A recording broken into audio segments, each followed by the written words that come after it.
cuidado, aquele que tem cuidado de nós a cada dia.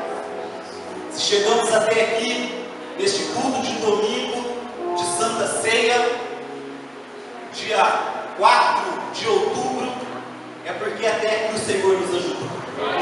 Louvado seja o nome dele, porque até aqui ele te sustentou. Dê mais um aplauso para ele.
Paulo escreveu aos Coríntios, a primeira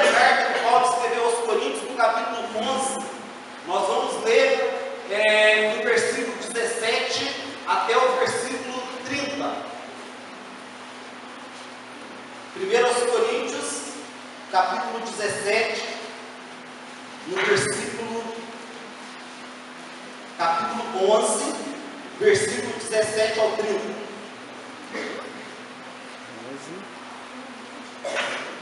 Hoje uma noite de comunhão, uma noite de alegria na casa do Senhor.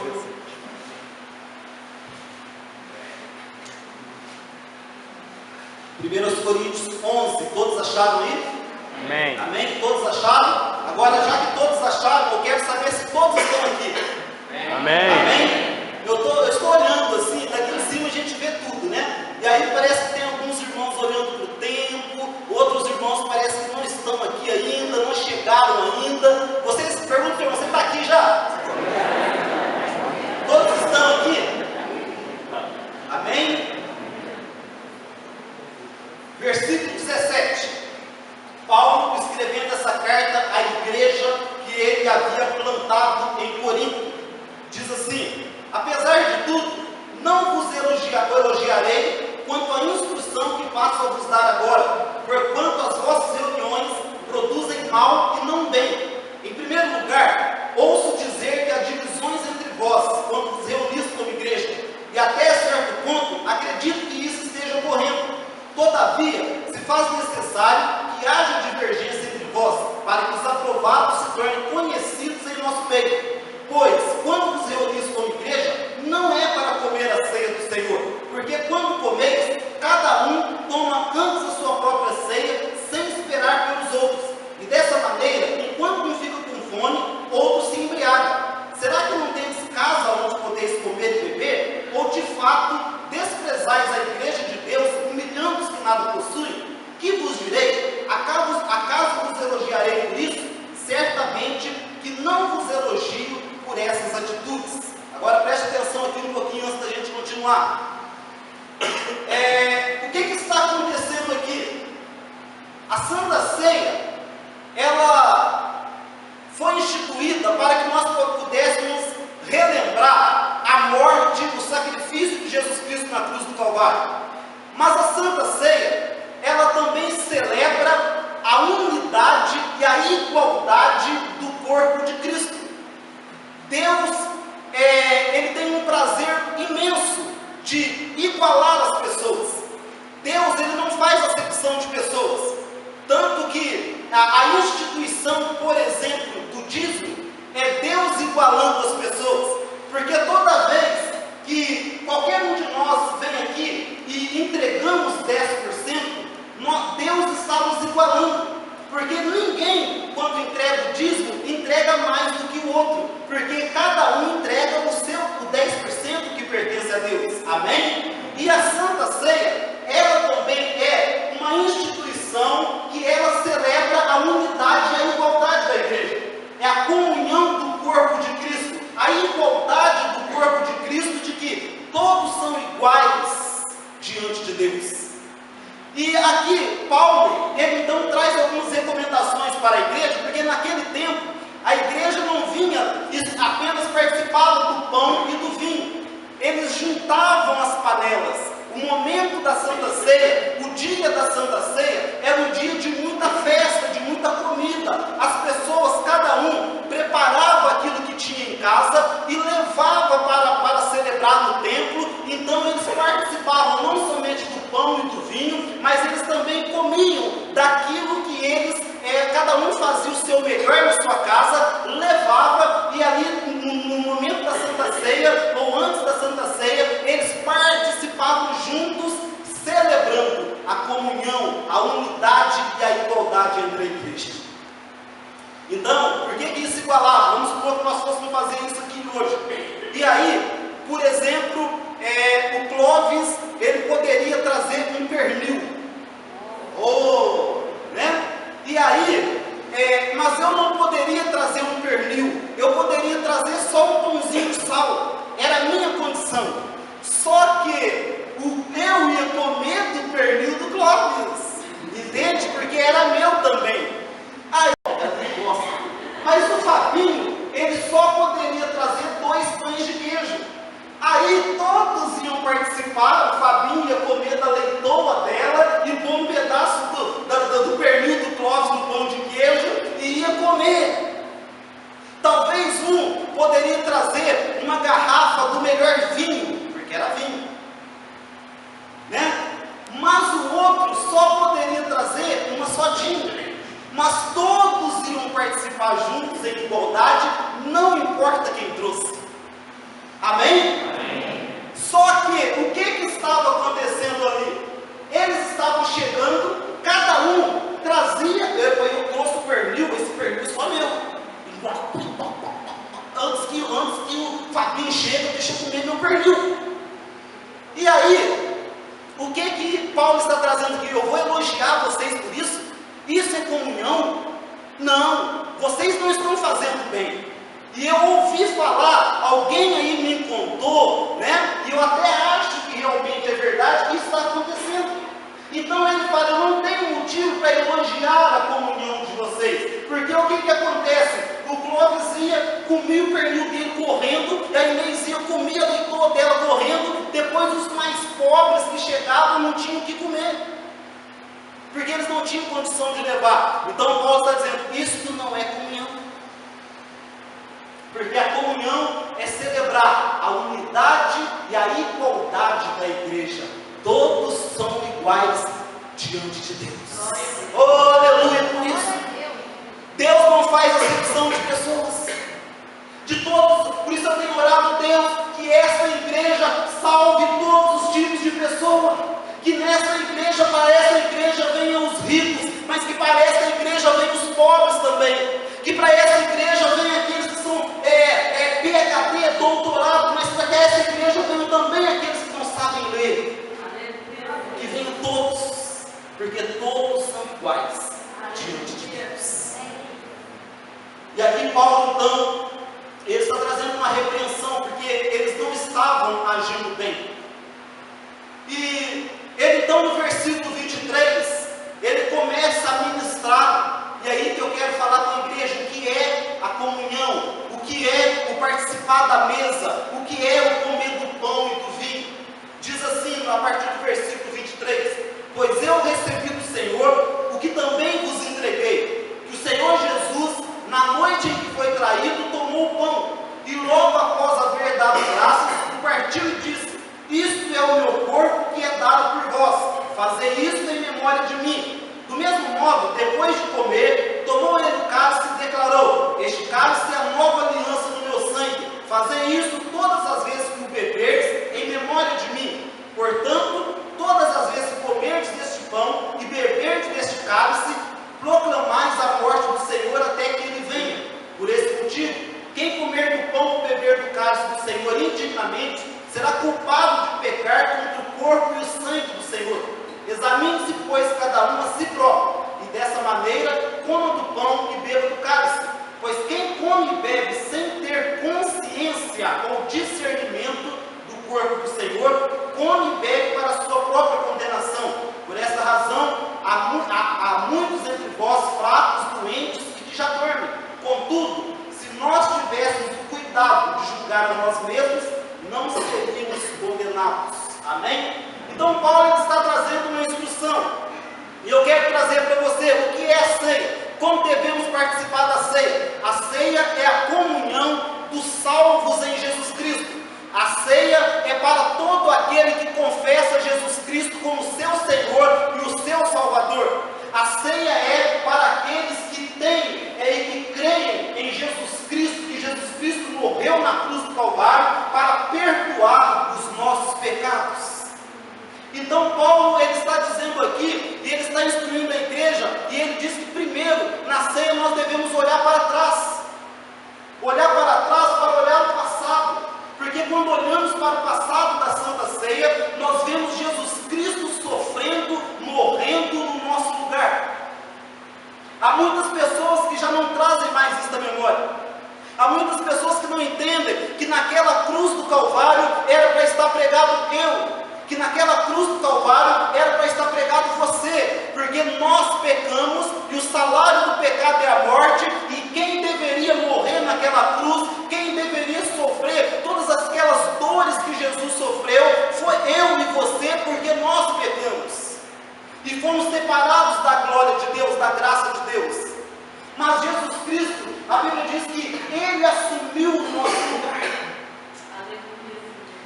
foi morto no nosso lugar. Ele se entregou, e a Bíblia diz que ninguém tem maior prova de amor do que este, de dar a vida por amor dos seus irmãos. Ele sofreu para que nós, como diz Isaías, através do seu sofrimento, fôssemos sarados.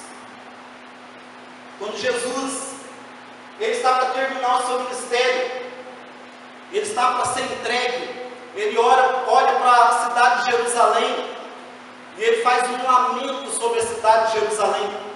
Ele diz: ó Jerusalém, Jerusalém, como eu quis proteger você, como a galinha protege os seus pintinhos.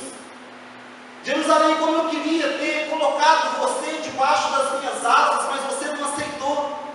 Como eu queria ter livrado você, mas você não aceitou. Da mesma maneira, hoje quando Jesus olha para muitas pessoas, ele olha e fala: como eu queria salvar você, mas você não aceitou. Como eu queria abraçar você, como eu queria tirar você dessa solidão, como eu queria tirar você dessa tristeza, como eu queria livrar você dessa depressão, como eu queria, jovem, dar para você o amor que você tanto fica procurando, mas você não aceitou.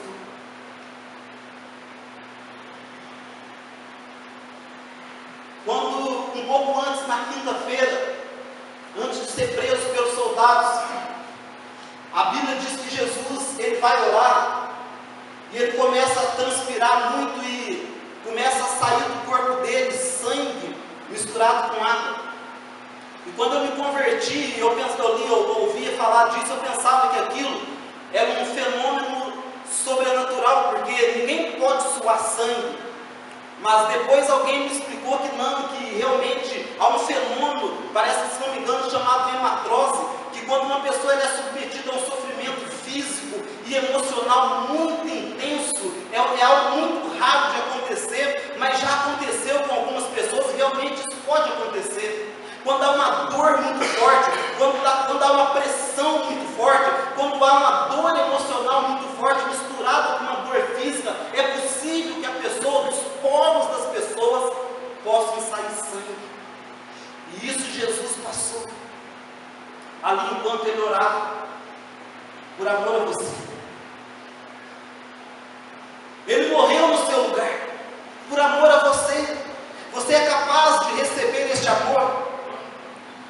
Você que anda à procura de um amor, você que anda à procura de um consolo, você que anda à procura de um caminho, você que anda à procura de uma resposta, Jesus Cristo é o amor, é o caminho, é a resposta. Ele morreu no seu lugar. Nós precisamos olhar para trás, porque ali ele morreu a nossa morte. Agora, sabe o que acontece a respeito disso? A Bíblia diz que não apenas ele morreu, mas cada um de nós, ao recebê-lo, devemos morrer com ele. E eu ouço muitas pessoas falar, e por isso é importante ministrar a respeito disso: eu quero viver para Jesus, mas ainda não morreram para Jesus. Entende? Antes de viver para Jesus, é preciso morrer com Jesus e ressuscitar com Jesus. Este é o simbolismo do batismo.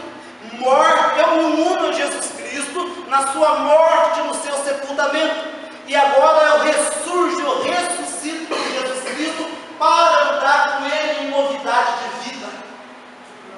Antes eu tenho que morrer. Por isso ele diz: cada um se alguém quiser vir após mim, Lucas 9:23, negue a si mesmo, tome diariamente a sua cruz. O que é tomar a cruz? Naquele tempo, quando você visse um homem carregando uma cruz, você poderia dizer: ali vai um homem morto.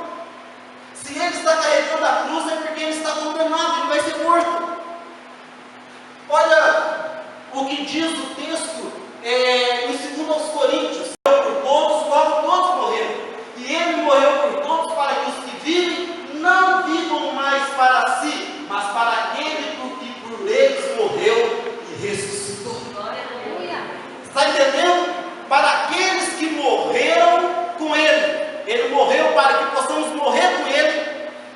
e não mais agora estamos mortos para nós mesmos, mortos para o pecado, mas vivos para Jesus Cristo. Vivemos para Ele. Amém? Amém. Você morreu? Você já morreu? Porque se você não morreu, você precisa morrer para você mesmo, para que você possa ressurgir para Jesus Cristo. É muito comum hoje as pessoas não terem nenhum compromisso com Ele, as pessoas não se importam em viver para Ele, as pessoas não dão a mínima para Ele, mas Ele morreu para que nós, que cremos nele, não vivamos mais para nós, mas para aquele que por nós morreu e ressuscitou. Há outro texto em Romanos muito importante, Romanos 6, ou 3, 4, ou não sabeis que todos quantos fomos batizados em Jesus Cristo, fomos batizados na sua morte, de sorte que fomos sepultados com Ele pelo batismo na morte, para que como Cristo ressuscitou dentre os mortos, pela glória do Pai, assim andemos nós também em novidade de vida. Oh glória! Para que morremos batizados fomos batizados na sua morte. Você sabe disso? Paulo está relembrando. Vocês lembram disso? Vocês foram batizados na morte, para que, assim como ele morreu, nós morremos, e assim como ele ressuscitou, nós ressuscitemos e andemos em novidade. Outro texto, Romanos ainda. Porque aquele que está morto está justificado do pecado. Isso é tremendo. Ora, se já morremos com Cristo, cremos que também com Ele, aleluia. Olha como é tremendo. Pastor, não quero morrer. Ok, também não vai viver. Pastor, não estou dando negócio, não quero saber de morrer, quero viver minha vida. Ok, também não vai viver. Porque com Ele, se com Ele morremos, com Ele também viveremos. E preste atenção como que isso é tremendo, gente. Olha como é importante para nós esta morte. Porque aquele que... O que nos condena?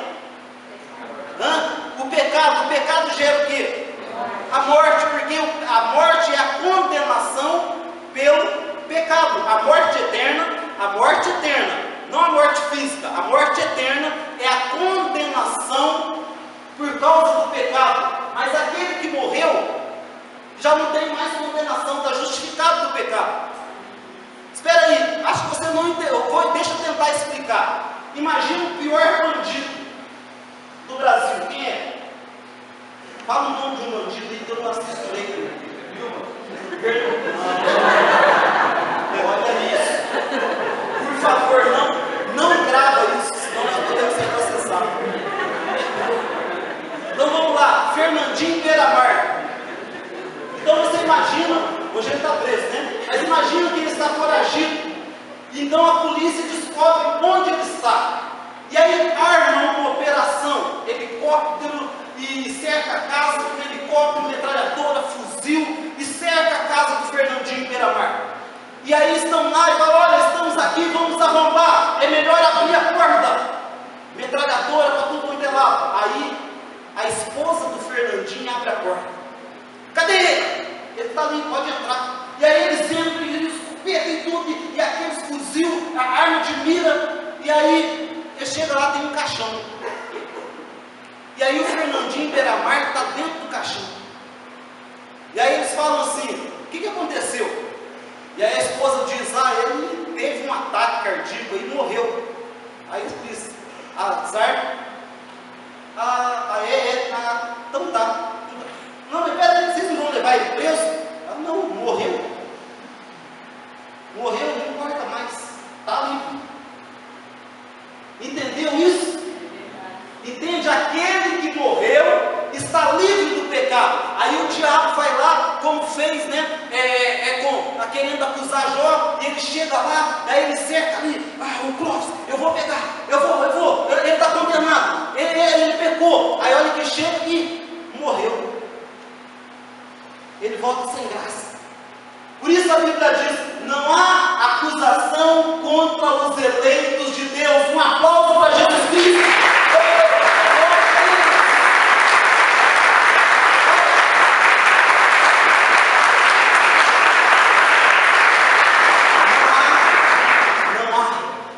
acusação nenhuma para você.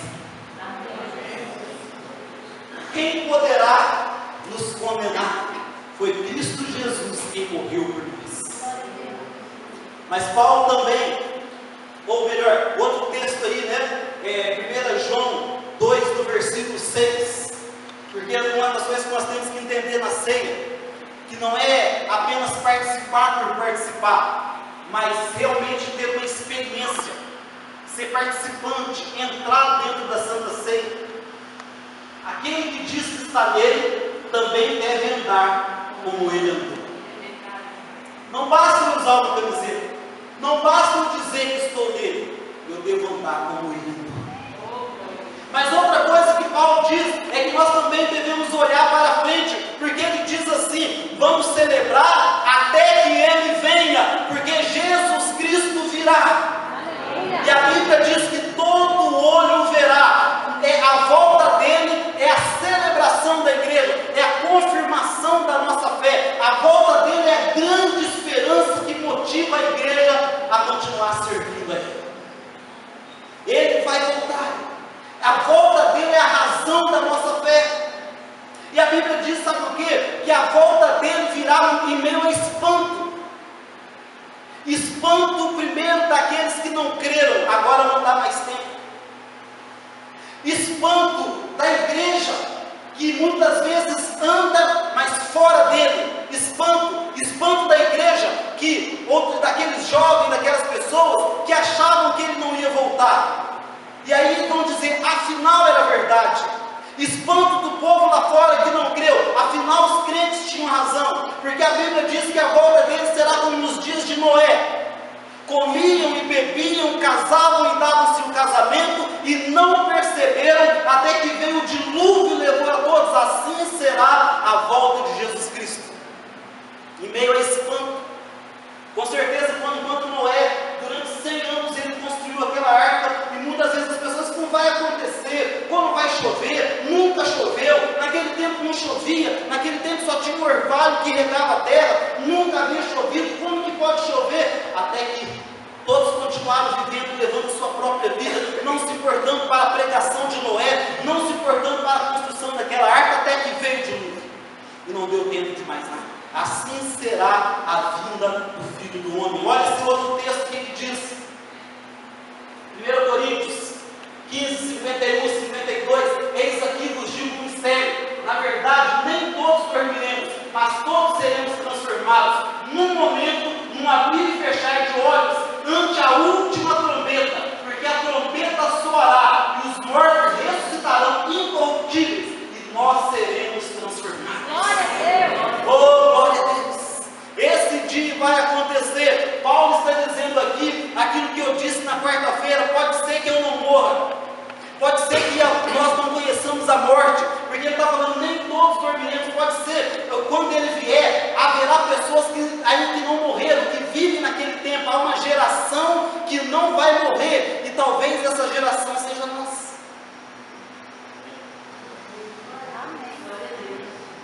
Talvez a geração que não vai morrer seja nós. Amém.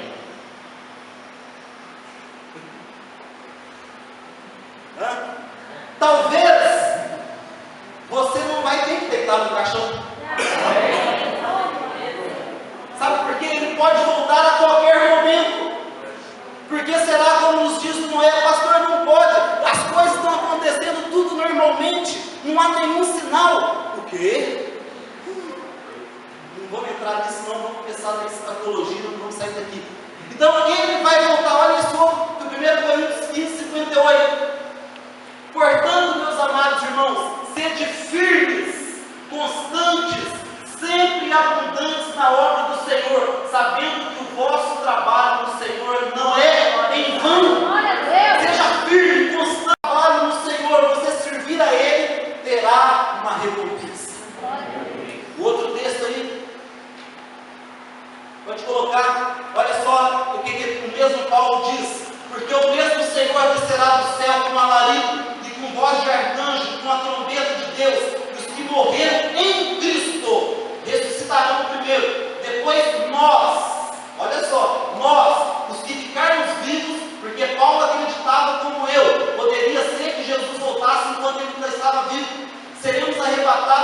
juntamente com Ele nas nuvens, a encontrar o Senhor nos ares, e assim estaremos para sempre com o Senhor. Portanto, consolai-vos uns aos outros com estas palavras. Está passando por luta? Preocupa não. Qualquer momento Ele vai voltar e nunca mais você vai ter luta. Está doente? Ele não te curou? Preocupa não. Daqui a pouco Ele vai voltar, você vai receber um novo corpo. Fez o regime, não conseguiu emagrecer? Preocupa não. Daqui a pouco Ele vai voltar, você vai receber um novo corpo. Consola uns aos outros com esta palavra. Consola uns aos outros. Ele está voltando para buscar a sua igreja. Ele está voltando, igreja. E a volta dele é a razão da nossa fé. Por isso muitas pessoas estão perdendo a fé. Muitas pessoas estão fraquejando na fé, naufragando na fé, porque perderam o entusiasmo e entender que Ele vai voltar.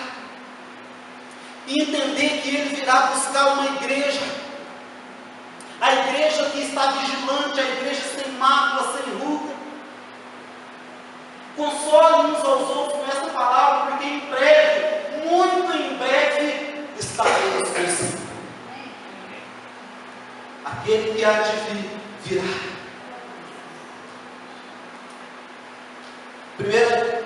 Em terceiro lugar, então devemos olhar para trás, olhar para frente, para o futuro. Outra coisa, devemos olhar para dentro. Porque examine-se o homem a si mesmo. Paulo não está dizendo que nós devemos participar da ceia dignamente. Porque ninguém é digno. Aqui ninguém é digno. Quem sou eu para merecer e ser digno de que o Filho de Deus morreu por mim? Quem é alguém aqui que possa merecer que o Filho de Deus tenha morrido por você? Não há ninguém digno. Não há um justo sequer. Todos pecaram. Mas Paulo está dizendo que nós devemos participar de maneira digna da Santa Ceia. Não devemos participar de qualquer jeito. Ele está dizendo aqui que devemos participar de maneira digna. Como assim? Você deve discernir o que você está fazendo. Jesus Cristo, isso aqui simboliza o corpo e o sangue de Jesus Cristo que foi vertido por mim na cruz do Calvário. Eu tenho que ter discernimento que eu estou participando como corpo de Cristo. Eu faço parte de um corpo. Eu tenho compromisso com este corpo. Eu tenho que ter discernimento disso. Mas eu também preciso confessar, reconhecer que sou pecador e confessar, examinar a mim mesmo. E depois de examinar tudo isso, ele diz que eu devo participar de uma maneira digna da Santa Ceia. Então olhe para dentro de você. E por último, ele diz que nós devemos olhar para os lados. Olhe para o lado. Porque o que ele está dizendo? Vocês lá, ele disse, olha, eu não vou elogiar vocês, porque vocês não estão olhando para o lado. Vocês estão sendo egoístas. Vocês estão comendo sozinhos. Vocês não estão se importando com os outros. Há egoísmo, isso não é comunhão. Isso não é corpo de Cristo. Vocês não sabem o que é comunhão. Vocês não sabem o que é participar do corpo. Então eu não vos elogio por isso, muito pelo contrário, eu reprovo vocês por isso. Então ele está dizendo que nós devemos olhar para o lado, porque esta mesa é mesa de comunhão. O meu sonho seria a gente ter uma mesa tão grande que pudesse todos sentar nela. Porque a comunhão é sentar na mesa do Senhor. A comunhão é participar da mesa, a mesa de comunhão. E é impossível ter comunhão sem amor. É impossível ter comunhão sem perdão. É impossível ter comunhão sem misericórdia. Às vezes nós encontramos no meio da igreja pessoas que não têm amor, que não têm misericórdia de ninguém. Há pessoas que não têm misericórdia, que falam e que fazem coisas e não demonstram misericórdia. Esta mesa é mesa de comunhão. O interessante é que comunhão, no grego, é koinonia, e isso está relacionado a festejar junto com alegria. Comunhão no inglês é duas palavras, fellowship, fellow, companheiro, ship, navio, significa companheiros em um navio. Então a comunhão é companheiros do mesmo navio, estamos no mesmo barco, temos que remar juntos. E não dá na comunhão um querer remar para um lado, para a direita, e o outro para a esquerda. Um querer ir para o norte e o outro para o sul. Não tem como, o barco não sai do lugar. Comunhão, fellowship, é companheiros remando no navio. Por isso, tem que ter o mesmo propósito, o mesmo sentimento, o mesmo alvo, o mesmo objetivo. Isso é comunhão. Não dá, preste atenção, você não pode participar da mesa de comunhão se você é do contra. Ok? Não pode. Se você está aqui, mas não concorda com o que é pregado aqui, não concorda com a visão daqui, não concorda da maneira que as coisas são conduzidas aqui, não participe da comunhão. Porque a mesa é mesa de comunhão, sabia disso? A mesa é mesa de concordância. Não dá para querer, um vai tomar para o outro, puxa para o outro. Não, isso não é comunhão. A mesa é mesa de concordância. Eu sempre digo, sem medo de errar, se você está aqui, não concorda com nada, não se agrada de nada, não se alegra com nada, não está contra tudo aquilo que está aqui, você precisa urgentemente ir para um lugar que você esteja de acordo. Urgentemente. Porque a mesa é mesa de concordância. Eu não posso sentar nessa mesa se eu estiver contra os meus presbíteros. Eu não posso sentar nessa mesa se eu estiver contra o ministério de intercessão. Eu não posso sentar nessa mesa se eu estiver contra o ministério de teatro. Eu não posso sentar nessa mesa se eu não concordo com aquilo que o presbítero Marcinho prega. Eu não posso participar, porque essa mesa é mesa de concordância. Entende? Há pessoas que são do contra. Eu me lembro, né? Nós começamos a comemorar o aniversário da igreja e a gente vamos cobrar uma pequena taxa para cada um participar. Aí disseram: ah, mas tem pessoas que não podem pagar a taxa. Não, mas a taxa é pequena, mas tem pessoas que não podem. Ok, então vamos voltar. Eu falei: quem não tiver condição pode chegar em mim e falar e dar o nome que vai participar mesmo assim. Resolvi o problema, porque o irmão estava preocupado com o outro, mas não. Aí chegaram em mim: não, mas aí os irmãos vão ficar constrangidos. Eu falei: mas e agora? Está preocupado com o irmão. Então vamos fazer o seguinte, vamos fazer a cantina. Deus me deu uma ideia esse ano: vamos fazer a cantina e ninguém vai pagar nada. Vamos arrecadar o dinheiro através da cantina. Resolvi o problema, todo mundo vai ficar feliz. Não, é errado fazer cantina. E não vou comprar no cantinho. A mesa é mesa de concordância. Aí eu disse para eles: olha, quer saber? Não estão preocupados com o irmão, são do contra. Sabia que tem pessoas que são do contra? São pessoas que estão lá, mas não concordam com nada que acontece lá. Então, essa mesa é mesa de concordância. Esta mesa é mesa de comunhão. A comunhão é remar junto, é ter o mesmo propósito. É impossível ter comunhão sem estar de acordo. É impossível ter comunhão com o Senhor e viver longe do corpo. Há pessoas que não querem compromisso com o corpo, vivem longe do corpo, não querem misturar com essa gentalha. Isso não é como não pode, é impossível ter comunhão assim. Igreja é corpo, é permitir que um dê conta da vida do outro. É permitir que um console o outro. É permitir que um possa repreender o outro. Isso é comunhão. Tem pessoas que querem participar da comunhão, da mesa de comunhão, mas não aceita que ninguém fale nada, que interfere em nada, que ninguém se meta em nada. Aí depois quer cantar: entra na minha vida. Antes de Jesus entrar na tua vida, o pastor tem que entrar, o irmão tem que entrar. Entra na minha vida. Mexe com a minha estrutura. Se não está preparado nem para o outro mexer, porque quando Deus mexe é mais duro. Exemplo, não vos eu. Então a comunhão, nós devemos olhar para o lado. Olhe para o lado. Olha, você é meu irmão. Aperta a mão aí do teu irmão. É comunhão. É estar junto. Fellowship.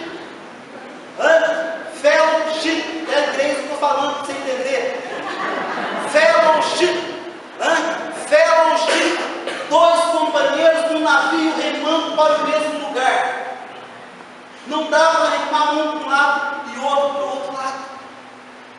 Comunhão é você estar junto, comunhão é você chamar a atenção do outro. Isso vai trazer o Espírito Santo, a vida de Cristo através do Espírito Santo para você. E aí o Espírito que Deus nos deu é de poder, de amor e de equilíbrio. A comunhão faz isso, a comunhão traz luz, a comunhão manifesta o Espírito Santo na nossa vida.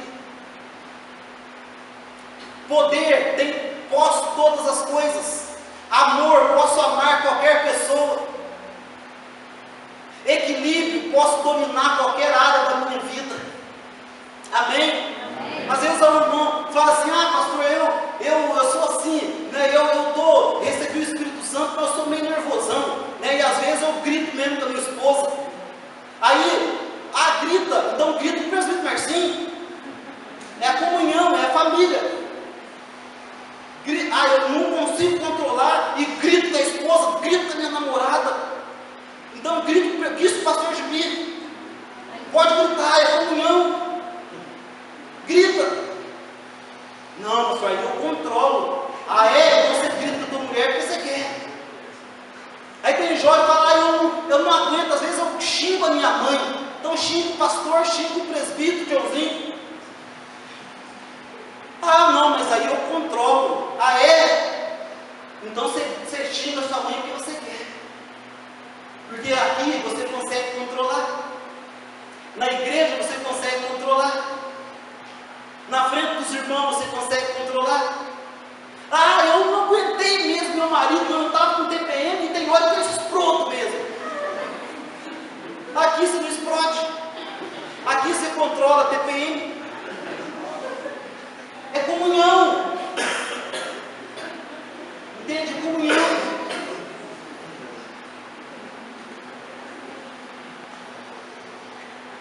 Amém? Amém? Olha para o lado. Essa mesa é mesa de comunhão. Essa mesa é mesa de concordância. Todos queremos a mesma coisa. A Bíblia diz que quando a comunhão, quando nós estamos juntos, há poder. Quando há unidade, há poder. Agora, uma casa dividida não subsiste. Quando o diabo vem atacar a igreja, vai atacar o irmão, e aquele irmão encontra ele sozinho, aquele irmão está vulnerável. Mas a hora que o diabo vai atacar e vê que o irmão está segurando no braço do outro, e o outro está segurando no braço do outro, e o outro está segurando no braço do outro, ele não tem força. Isso é comunhão. Por que participar? Para repassar o que recebeu. Paulo diz: eu recebi, eu repasso para vocês o que também recebi. Você tem passado o que você recebeu, o amor de Deus que você recebeu, a salvação que você recebeu, a graça que você recebeu, você tem repassado. É para renovar a aliança que é nova e que é eterna. Eu participo para renovar com Deus, para anunciar, para obedecer, para consertar a minha vida, para conservar a comunhão com o corpo, para fazer parte do corpo. Olha o que diz João 6,56, Jesus dizendo, naquele discurso que muitos foram embora: quem come a minha carne e bebe o meu sangue permanece em mim e eu nele. Para isso nós participamos, para participar, para comer a carne dele, que é o pão, e beber do sangue dele, que é o vinho, e ele vai permanecer em nós. Para ter vida eterna nós participamos. João 6, 50 e 51. Este é o pão vivo que desceu do céu, para que o que dele comer não morra. Eu sou o pão vivo que desceu do céu. Se alguém comer deste pão, viverá para sempre. E o pão que eu lhe der é a minha carne, e eu darei pela vida do mundo. Glória a Deus. Glória a Deus. Olha o outro texto, João 6, 58. Este é o pão que desceu do céu. Não o caso do pão que os vossos pais comeram, o maná no deserto e morreram. Quem comer este pão viverá para sempre.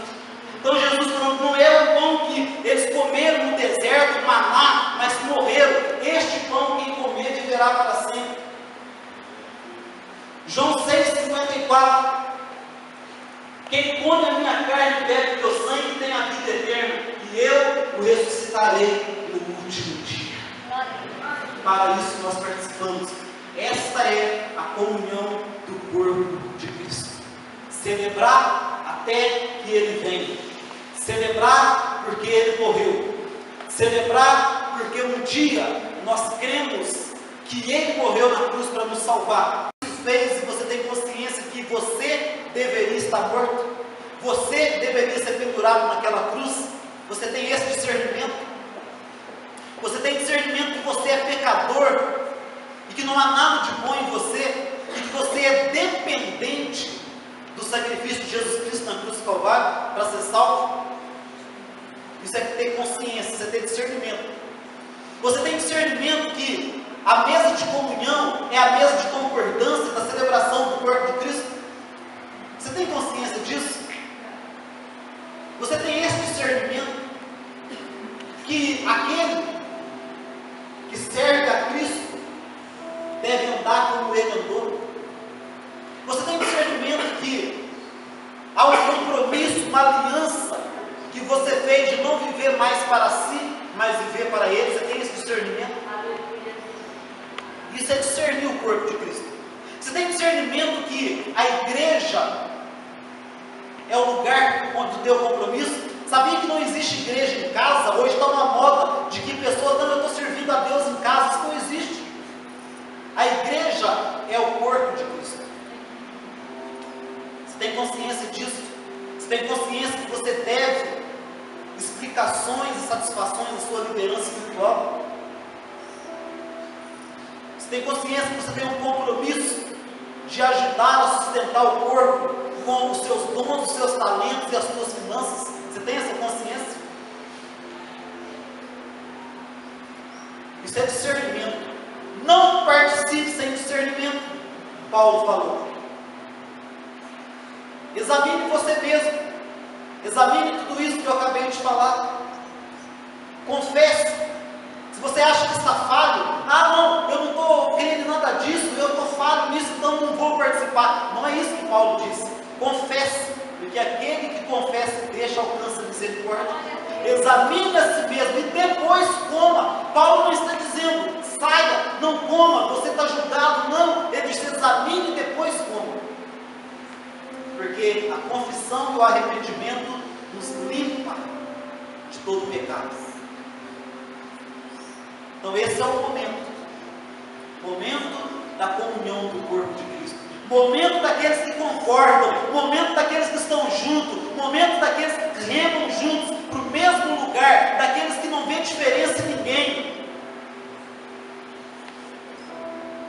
daquele que não é mais do que ninguém, não é menos do que ninguém. Somos todos filhos do Deus Altíssimo. Esta é a comunhão do corpo de Cristo. Eu não ando de nariz empinado olhando as pessoas por cima, mas eu também não ando de cabeça baixa com completa inferioridade. Não. A comunhão do corpo de Cristo celebra a igualdade. Esta é a comunhão. Esta noite, participe desta comunhão. Participe da comunhão do corpo de Cristo de maneira digna. Participe de maneira digna. Tenha discernimento do corpo e do sangue de Cristo.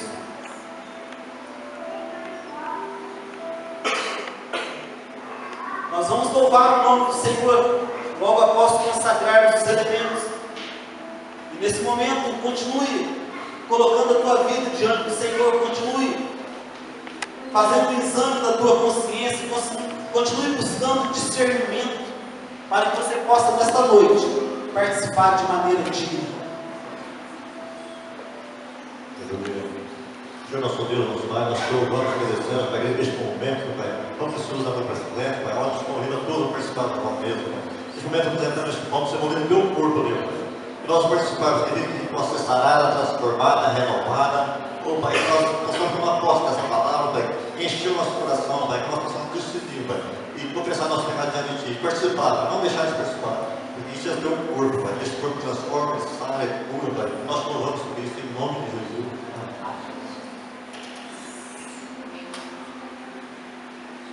Senhor, nós consagramos a Ti também, Senhor Deus, esse vinho que simboliza o sangue puro, imaculado, que foi derramado naquela cruz para nos purificar, para nos limpar dos nossos pecados, para essa nova e eterna aliança feita através do Teu sangue com o Pai. Nós Te louvamos por isso, Senhor Deus, e consagramos a Ti em nome de Jesus. Está sendo distribuído agora o pão, o vinho. Nós vamos estar louvando o nome do Senhor e todos aqueles que desejam participar. Depois de toda esta explicação, você é livre para participar ou não. E você vão estar